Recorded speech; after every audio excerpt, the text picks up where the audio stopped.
Hello and welcome back to another episode of First Down Fantasy. As always, I am Ryan. And I'm Logan. And today we are doing a little bit of a different video. If you are joining us for the first time, check out all of our other videos that we've done recently where we've just listed all the positional rankings for the 2021 fantasy football season. And now that we have all the rankings down, we're going to do a video on our draft tips and strategies for when you go into your drafts.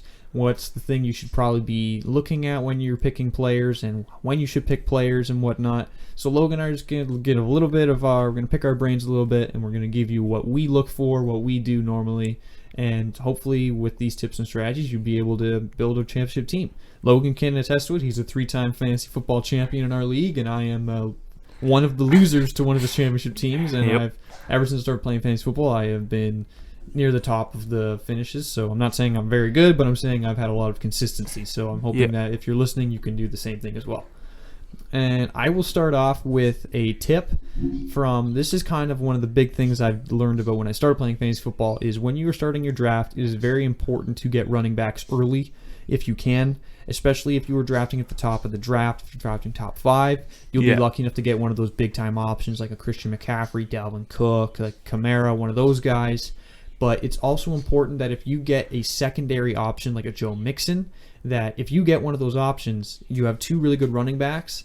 That fills out if you play in a standard league with like 1 quarterback, 2 wide receivers, 2 running backs, a tight end, and a flex, then you pretty much have locked up your running backs. And everybody knows that there's only 32 starting running backs in the NFL, but a lot of those teams have running back by committees. So there's only a handful of teams, probably around 23, I would say, where the running back you're going to get is going to be of value. And if you play in 10-team, 12-team leagues, they're going to start thinning out real quick. So if you can get 2 of those unbelievable options, you're already way ahead of the game. I know there's a very popular theory of 0 running backs. So you don't take a running back to the 3rd, 4th, 5th round, and you bet on injuries, which is always going to happen, and then you play the waiver wire aggressively. You have some of these handcuffs. It's not something I've enjoyed doing, but I think I would say be aggressive on a position early. Balance seems like it should be good, but I think it's really tough, or at least in my personal experience, when you're trying to build out a full roster. Like, let's say, like last year in my draft, it didn't work out for me, but I went 3 running backs early, and I think my 5th round pick might have been a running back. So we have 2 flex in our league, so 2 running back, 2 flex. I could start all the guys, and then I just basically ignored the running back position the rest of the time, because I had guys I was confident in, and then you just attack. You take shots and shots on wide receivers. And it's the same thing. If you go 0 running back strategy, you take your stud wide receivers. Like let's say on the turn, you get like Tyreek Hill, Devontae Adams, something like that. You're in great shape if you're drafting end of the 1st round. And then even if you grab a wide receiver in the 3rd or in the 4th round, and then all your mid to late round picks, you're just throwing them at running backs. Like, I believe you did something similar last year, and you ended up with, like, Antonio Gibson and stuff like that. So last year what I did is I drafted Kenyon Drake early, which is a big mistake, and then I didn't end up I got my secondary running back, which I believe, I can't even remember, that's how bad it was. But I ended up getting James Robinson, who was undrafted, ended up as a top 5 running back option, and then I drafted Antonio Gibson in the 9th round, which I eventually traded for Chris Carson. So you don't have to draft running backs early, but I do believe it is important that if you get the opportunity to draft really good ones, you should probably take that, because if you can get those bell cows, then you're already really locked into that position, but you can always get better players at other positions later on in the draft. Especially this year, if you're drafting in the first 6, 7 picks, I don't see a way you go outside of the running back position. Like, the running backs this year are going to rule the 1st round, and I think they should.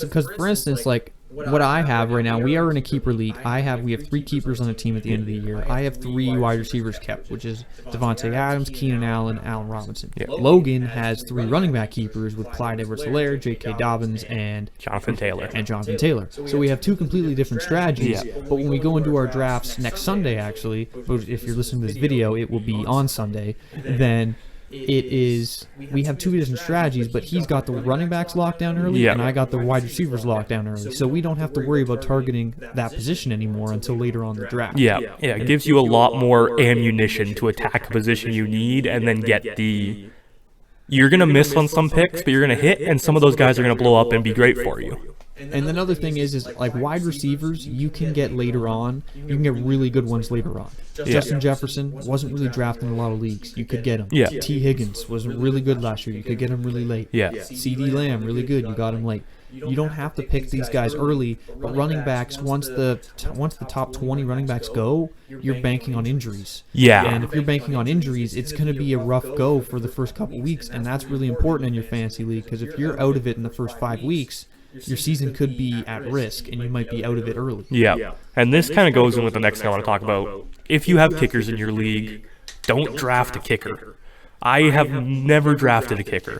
I spend that last draft pick on a handcuff running back or I think a couple years ago I drafted Darren Waller as my second tight end to see if he would make the roster. That was the year, I believe the Raiders were on Hard Knocks, and he was getting all this hype, and he'd never played the position before. I'm like, you know what? I'm just going to throw my last pick on him, see what happens. Like, last year you had the extra, you had some flexibility on your roster. You picked up James Robinson before the season starts.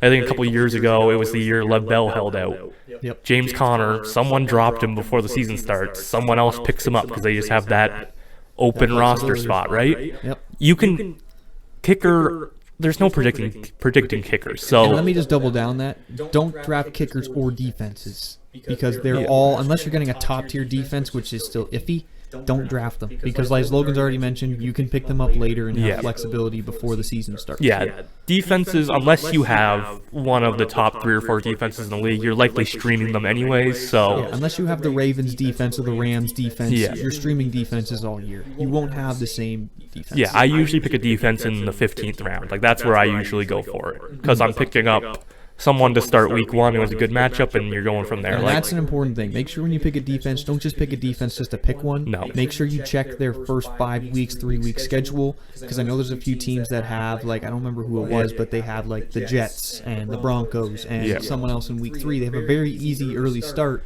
which you know that defense is going to have very good opportunities to be very good at the beginning of the year. Again, I always miss on the top defenses, so I literally look at the week 1 schedule and say, which one of these bad defenses am I going to start week 1? So, yeah, those positions, it's so hard to find an advantage outside of the top defenses, which you never know what year to year who the top defenses are going to be. Those flip over so fast. Like last year, I don't think anyone had the Rams down as the defense to own, but they ended up being one of the best in the league, right? So, exactly. It's hard to predict.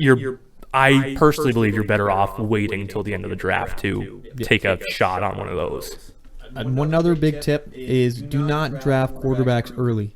Is a lot of people, especially beginners, they think quarterback, best position on the team, I need to get one early and often. The only guys you would recommend getting early are Pat Mahomes, like a Kyler Murray, and a Josh Allen. If you're not getting one of those 3, avoid the position until later on in round 7, 8, maybe later than that, because a quarterback very rarely repeats as the number 1 quarterback. And there's a lot of quarterbacks that just out of nowhere become like Rodgers. You picked him up probably last year in the 11th, 10th round because he had a down year, was the number 1 quarterback in fantasy. So it's the same thing. You don't want to pay up for it's a Dak Prescott or a Russell Wilson. I'm paying up with my 5th round pick to get him. But then you could have taken an elite running back option or an elite wide receiver option, and then you find out Dak gets hurt, and I could have picked up Aaron Rodgers later on. I could have picked on a Matt Ryan, who's very consistent later on in the draft, and got a lot more skill at other positions that dry out very thin. Yeah. I think every quarterback has a area they become valuable. You don't want to be the one who picks them early. I look at Pat Mahomes this year. I would be perfectly fine drafting him in the 3rd round. Chances are he's not going to make it to the 3rd round in many leagues at all, right? Like Kyler Murray, I'd probably be looking at the end of the 4th, early 5th, which is maybe too big of a gap between the two, but I don't trust him as much. You're probably not getting these guys where the value actually is. So let's say, are you going to take a stud running back or one of the top wide receivers, or are you going to take Pat Mahomes or Kyler Murray? I think the value is just so much higher on those stud players. Yeah, and it's something that, like we've mentioned, the quarterback position, you've only got 3 really good options, but then after that, a lot of them are interchangeable that you can get later on. Now, if you really want that player, you can take them because there's a chance they might be good for your roster. But when you look at the end of the year, you can have an unbelievable quarterback. And when you look at a great quarterback, let's say a Russell Wilson compared to a Matt Ryan. A Matt Ryan maybe will get you 20 points, and a Russell Wilson can get you, on a great day, 30-plus points, but he's mainly staying around the 25-point range. That's a 5-point gap. And for quarterbacks, that's not a lot, but when you look at if you can have a Nick Chubb instead of like a Pat Mahomes, or you're going to get a guy like Myles Gaskin. That's a big gap when you look at it, because that's roughly about a 10-point gap most likely, a little bit more than that, but then the position starts to go away. You're not getting Myles Gaskins anymore. You're getting Melvin Gordons. You're getting Mike Davises. Like, you're getting guys that are probably going to be on your bench for a lot of the year, but you would rather have the depth on your bench than having an elite quarterback option. Well, I think the other thing is quarterback is a very streamable position. You can go week to week. I don't, like, there's stats out there on this. I don't have them in front of me. But you can, if you stream, you could basically end up with the equivalent of a top 10 quarterback on the season, right? Just based off of, let's say, Derek Carr plays, I don't know, who's someone with a terrible defense. He plays Houston. Jets and the Houston and Jaguars in 3 weeks. So you pick him up, you start him against Houston. The next week he's got, let's say, the Broncos. You don't want to play him, you drop him, you pick somebody else up. And you just run your quarterbacks that way. Like, that's last year. Look at a guy like Justin Herbert. Justin Herbert wasn't drafted because everyone thought he was going to be a bench guy, but then he ended up finishing as a top 10 quarterback. So, like, you don't even have to draft one technically, but you should. But the guys who you don't expect to be that high have a great year, but you never thought they would. Sorry, dogs again. Last year I drafted, I believe it was Ben Roethlisberger in our league to be my quarterback. I think, was it week 4? They were supposed to play the Titans. There was all the issues with, are they going to play with COVID?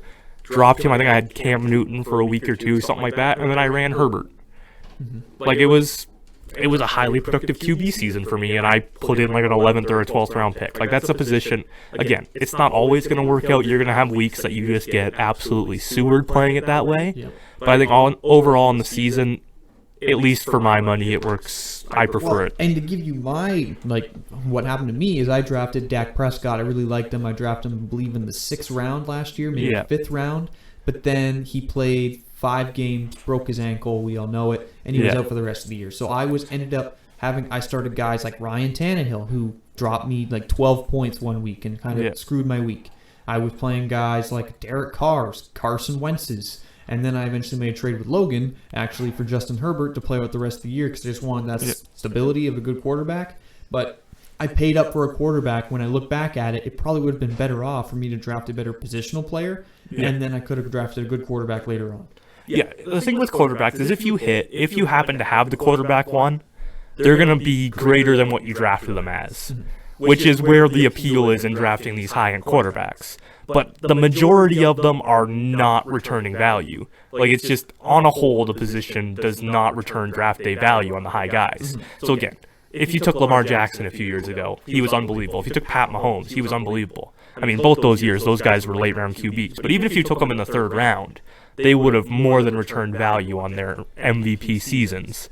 But you have to get the right guy. And if there's 6 or 7, 8 different guys you're choosing between, chances are you're not actually getting it right. And this also goes for the tight end position, because the tight end position is exactly the same. Because if you're not drafting a Travis Kelce, a George Kittle, or any one of the top 5 options that we mentioned in our last video, then you might as well just wait for the later rounds and take a more surefire pick that, like, you know what, you're going to get better wide receivers, better running backs, and take a chance on a Logan Thomas, or take a chance on an Irv Smith. Guys that may not seem great at the beginning, but then maybe later on in the year they actually do very well for you. I don't see any value in drafting even Mark Andrews and TJ Hawkinson. Like, they're not, as we said, we like those guys a lot this year. We think they're going to be good. But I think just the way tight ends get drafted, if you're not getting one of those top 3, the value's probably not there, and I'd rather take a shot on a late guy, right? Like, this year especially, it's going to be I don't want those middle-end tight ends. I want a late shot. I'll take a shot on a Blake Jarwin again this year, or a Mike Gesicki, or a Jonnu Smith, something like that, rather than pay up for Mark Andrews and lose out on a starting wide receiver. Exactly. And we already talked about the running backs, but don't forget to take your wide receivers early, because if you play in a standard league with a quarterback, 2 running back, 2 wide receivers, a kicker, a defense, and a flex spot, wide receivers and running backs will fill out 4 of your 9 spots for every week. So, you know what? When you look at it, it's going to be at the point where if you have really good running backs, make sure to get really good wide receivers, because those are pretty much going to be the core of your team. And at the early part of the draft is another big tip. Early part of the draft, take the value. Yeah. Do not take a risk with your top 5 picks, because you don't want to take a risk. Like, you in your first, second, third round, you want to take guys that okay, I know where I'm going to get this. Like, if you're in the first round, you have a chance between let's say in the second, third round, you have a chance at either Najee Harris, or you have a chance at Mike Evans, or you have a chance at Terry McLaurin. Yeah. Terry McLaurin is probably going to be a lot more surefire. Okay, Terry McLaurin's going to be good for me. Or a better analogy is, you're in the first round, do you take a Devontae Adams, or do you take a later running back? Devontae Adams is easily going to get the target share. He's going to get the load, and you know that it's like, hey, I know what I'm getting in the first round. I'm getting my value. Yeah. But if you start taking later on, you're just like, okay, well, I've already loaded up on 2-3 running backs. Now I'm taking a lesser wide receiver. At the end of the year, you're going to be, my wide receivers have cost me the year. That's because you spent all your draft capital on running backs early. Yeah, I think it's tough because there's so many different ways of drafting. I think the big thing is you go into the draft with a plan, but you kind of just got to run with whatever's available. Like we've talked about this. I've talked about this nonstop. I love having running backs. A couple years ago, the way our draft fell, I ended up taking Devontae Adams, Julio Jones as my top 2 picks. Like, the value for me was just, it was too good with those 2 guys sitting there. And then I had to try to throw together a running back room. It's not, when I did mock drafts, I never mock drafted like that. I always I was going so hard on the running backs. They all just happened to go before I picked. So you got to really be able to stay fluid. Don't stay rigid to a strategy just because that's how you like to do it or that's how you want to do it. Keep loose, keep changing things up as you go, and know enough about each area of the draft. Like, if you're doing draft research, like my first year playing fantasy, this is probably 6 or 7 years ago now, I did not study any of the top picks. I did all my draft strategy on sleepers. So I'll know all these guys as a very casual football fan at that time. I knew nobody. Like, I knew the quarterbacks, I knew the first round players, then we hit like the third round, and I'm like, I've got nothing. I mean, my sleeper strategy worked out. I got Michael Thomas as a rookie that year. It was one of my best draft picks, but I think I had Antonio Brown in the first round, and then Mark Ingram and Doug Martin as my running backs. Like, it was a greasy roster. Yeah, exactly. Because I was basically just drafting off the top of the list, which, if you do that, that was actually a good season for me. You're probably going to have a decent season, but you don't have the same high-end talent when you do it that way. You're kind of just getting the safe ho-hum picks. Because that strategy you mentioned, that was I played fantasy for the first time in roughly about 4 years ago, and I did the same thing. I was drafting guys at the top of the list, but then I look back at the end of the year, my roster was awful. Like, my number one wide receiver was like Julian Edelman and Deshaun Jackson. Yeah. Deshaun Jackson. So I'm like, it is terrible. My quarterback was Drew Brees, and it's just, I didn't know a whole lot about it. Yeah. But you don't have to do a whole lot of research, but just make sure you know where guys' values are. Make sure you know that, ADP isn't everything. A lot of people have ADP, and their average draft position is 23. And you think, oh, I should take him because I'm drafting at 25. That's not the case. Because, for instance, a guy like Saquon Barkley, his ADP would probably be around 5.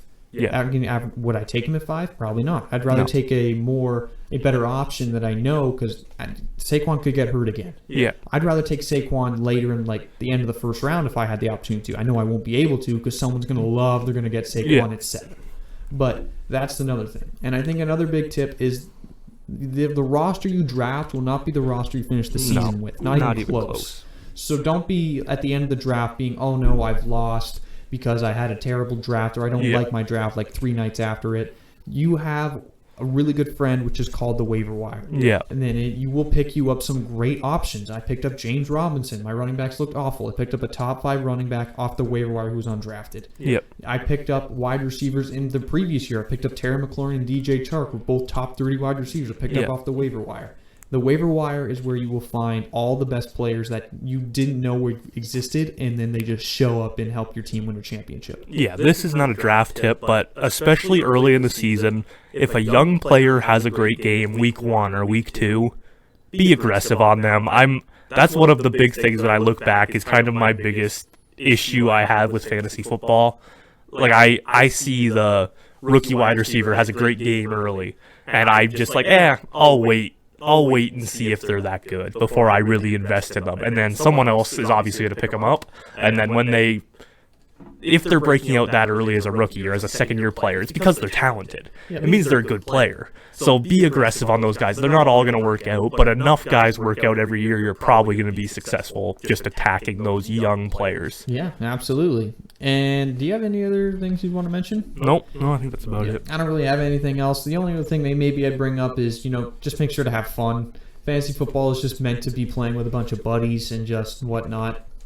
If you don't like a player, even if he's a value, don't draft him. You're gonna make yourself miserable. Make sure you like your team. Yeah, make sure when you draft your team, don't be like, I don't like this player, but I'm taking him because I should take him. It's like, no, if you don't like the player, don't take the player. Also, if you like a guy and people are saying you shouldn't draft him there. If you really like a player like a Myles Gaskin, and you shouldn't be drafting there, take Myles Gaskin. Don't worry about what other people think, because maybe they'll look stupid at the end of the year because they didn't take him there. No, I'm a firm believer. If you've done your draft research, don't do this if you don't do research and you're just taking guys from your own team or whatever. Yeah. But if you've done your research, you know which players you like. I won't take a player that I don't feel strongly about. If I have to reach for a round of value because I really like the player, I'll do it. Because in the end, if I think he's going to break out, I still think he's worth it at that spot, right? Yeah. So take a team that you feel strongly about. Don't take a team just because it's like, I don't really like this guy, but he's slipping to me. If he's slipping, it's probably because everyone feels the same, and maybe he'll be there the next round. You never know, right? Don't feel guilted into picks because of ADP. Take guys you actually think are going to be good. Yeah, absolutely. All right, so that's going to be the end of our draft tips and strategies for your fantasy football drafts. I know a lot of them, by the time you listen to this video, which would be Friday, that a lot of the drafts might be wrapped up, but this is the week normally when the drafts start kicking into high gear, because our draft will be on Sunday. Yeah. So we know a lot of leagues probably doing the same thing as us. That'd be the biggest weekend for drafts. It's end of the preseason more or less, and you're getting into knowing everyone's role. Everyone should stay relatively healthy after that point. You're not having the preseason games, so yeah, should be the best time to do your draft is, I guess, the weekend of the 28th, 29th kind of range. Yep. And if you are just listening to this, I thank you again, and you like and subscribe. And on Tuesday, we will be posting a mock draft. So me and Logan will be doing a mock draft here. We'll be posting our rosters, and then we'll be give you a little bit more in-depth. Now that you've listened to the strategies, we'll give you a little bit in-depth on how we draft and what we kind of look for when we're actually going through one. Yep. So, and then after that, we'll probably, I don't have a firm idea what would be for the video on next Friday, but you know what? I can figure it out. Probably. Yep. But, mock draft on Tuesday. Thanks for listening. Always like and subscribe. It helps us out. And we hope that if you're drafting before now, then I hope it goes well and you have some fun. And thank you for listening. As always, I'm Ryan. And I'm Logan. And we hope to catch you next